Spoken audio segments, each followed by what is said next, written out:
Hi friends, this is Anna Hellman with Scrapping, Stamping, and Stuff, and today I want to show you a really neat ombre effect stamping technique using the Stamparatus. I love to find ways to stamp an image in multiple colors, and I've shown you some different ways to do that in my videos. And today we're going to try a new method using the Stamparatus. I am going to be making a birthday card for my dad, and I think this buffalo check stamp set, this buffalo check background stamp, is perfect for masculine cards. It's really neat for holiday cards. There's a lot of different ways you can use this. But we're going to make a birthday card for my dad. So I'll show you how I want to set this up here. I will be stamping on this piece of cardstock, and I don't want to put it up here in the corner for this project because I want to make sure it stamps all the way to the edges. So that's why I'm going to move it out into the center like this.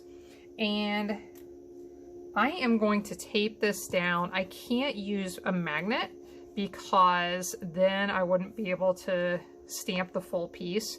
So I cut this piece a little bit larger than what I want it the final size to be. I'm going to stamp the whole thing, and then where these tape pieces are, I'm just going to trim it down to the piece that I want. So I'll put that where I want it. Then I'm going to lay the stamp directly over top to make sure I cover the entire thing, and rotate my plate over and pick that up. So we are going to be using all neutral colors for this. I have crumb cake, Sahara sand, soft suede, and early espresso picked out. So for my first color, what I'm going to do is start with my light colors up top and work into the darker colors down at the bottom.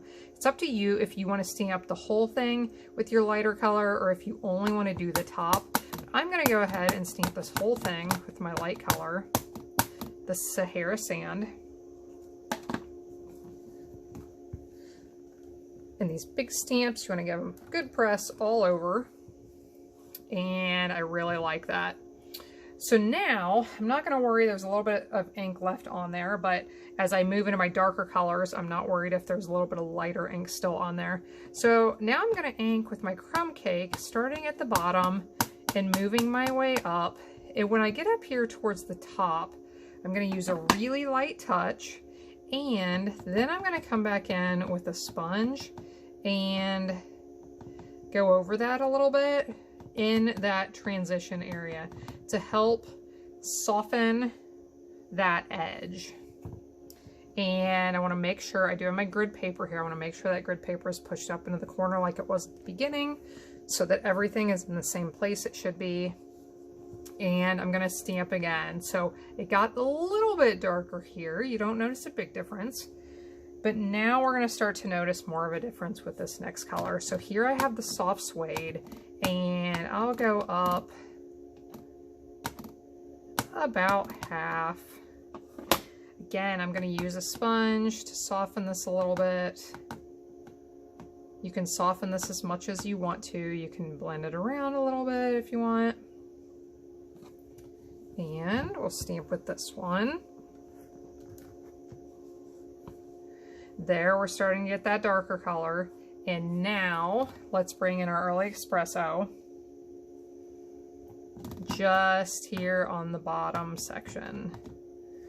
And here it is going to get quite a bit darker. Use the sponge and stamp one last time. So there you can see that we get that darker effect as we come down. Now there are other ways to apply the ink to this. You can apply all of your ink to the stamp with sponges if you want to have a lighter effect color.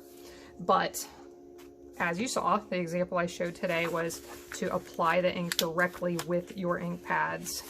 So let's remove this from the paper. Now I need to trim the edges off, because if I remove my tape, you're going to see those parts that didn't stamp.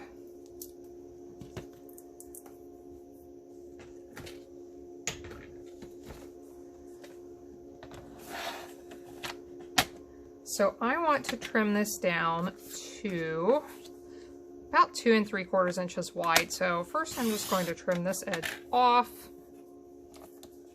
Now I'll line it up at 2 3/4 and trim it down to that width. And I already have the rest of the card prepared, so this is going to come together really fast. I love that as that dries, we can start to see the real color change. I think that is really neat.